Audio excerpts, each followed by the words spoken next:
And welcome to Overtime on the Ice. I'm Jenna Harner, joined by Dejan Kovacevic in studio. Phil Bourque on the road, having a much more scenic view than the two of us have here right now.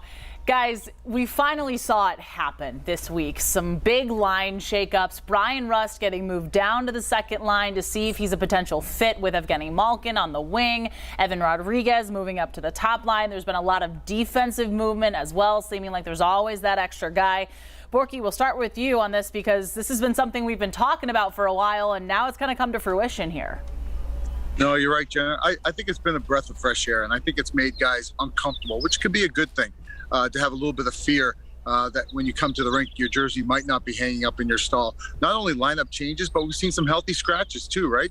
Kasperi Kapanen has been a healthy scratch, as well as Marcus Pettersson. Again, that's a good thing. That's a healthy thing. It kind of puts those guys on alert. I'd like to see more of it. But as far as the line changes, I don't know yet. I'm just not sure because I'm not seeing that special chemistry that we've seen in the past from Evgeny Malkin and Bryan Rust. And I guess deep down, I just don't want to see Rust, Crosby, and Jake Gensel separated. They're just so special together as a trio. But at the end of the day, Dejan and Jenna, we got to get Gino going, right? He's gone 6 games without a point now. And if there's anybody that can get him going, it hasn't been Kasperi Kapanen. It hasn't been Danton Heinen. It hasn't been Evan Rodriguez. If anybody, it's going to be Bryan Rust. So I know it's only been a couple games. I think Mike Sullivan will give it a couple more games. And if it doesn't work, then it falls on Gino. Gino's too good of a player. He needs to make it. Doesn't matter who's he's playing with. Great players make other players great. And that falls on Evgeny Malkin eventually. Yeah, it feels like it has been a little bit of a small sample size just because it's been a couple games that we've seen it happen this week. Do you think this is the solution kind of going forward here? I think it's a possibility. And that's what makes me the happiest about this past week. I love the fact that Mike Sullivan, and of course in conjunction with management, because we've seen guys finally start to come up and down from Wilkes-Barre a little bit more. I'd still like to see Drew O'Connor get into that mix somehow. Evgeny Malkin is the key. Phil's right.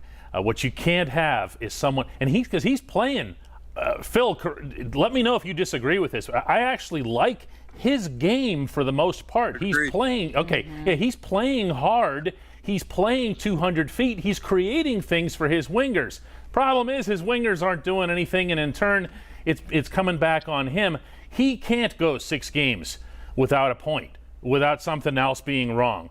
And the other factor in that, of course, as well, is that the power play hasn't been producing at the same clip that it was, so his points aren't going to be there. But you got to try different things. Look, if we're being honest here, the Penguins are going to make the playoffs, okay? And where they're seated really doesn't matter all that much. Finding the best personnel and finding the best combinations does matter. And it's been something, again, we've talked about, feels like ad nauseum, secondary scoring. Where does it come from? How do they get it? Maybe this is the solution because, again, at the end of the day, when you have a player like Evgeny Malkin, you got to surround him with guys that are going to be able to finish, that you're going to be able to get those points from your top, your second line. You want it all the way through the lineup, but you need at least your top 2 lines producing the way that we know they're capable of. That kind of leads us into our next point because trade deadline coming up on Monday. Feels like we've been talking ad nauseum about that as well over and over. There's so many possibilities. We talked a little bit about it in the show, but we can dive a little deeper here.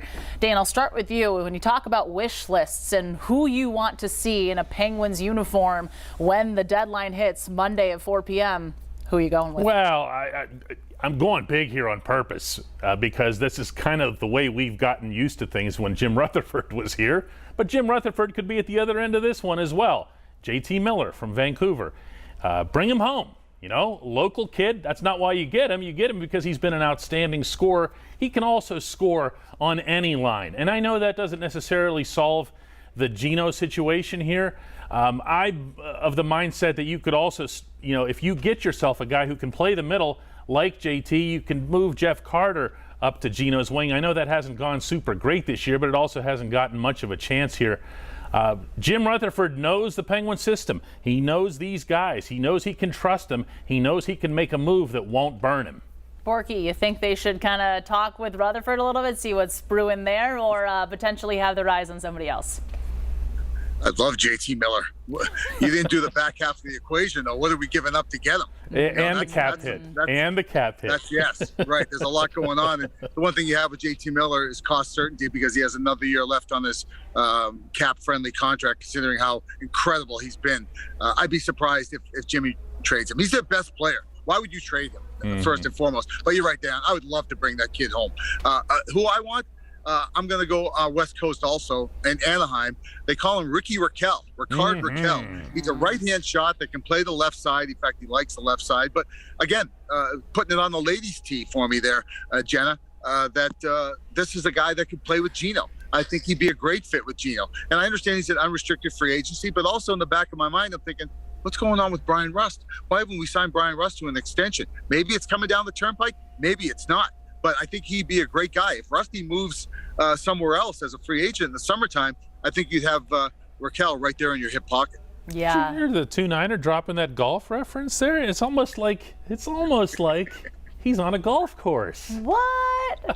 Who'd have thunk? Who'd have thunk it? Oh, those views. Show off. Woo-hoo. Well, Bourque, thank you so much for taking some time away from your golf game to join us. Dan, thank you as well for joining us. And thank you for joining us on Overtime on the Ice.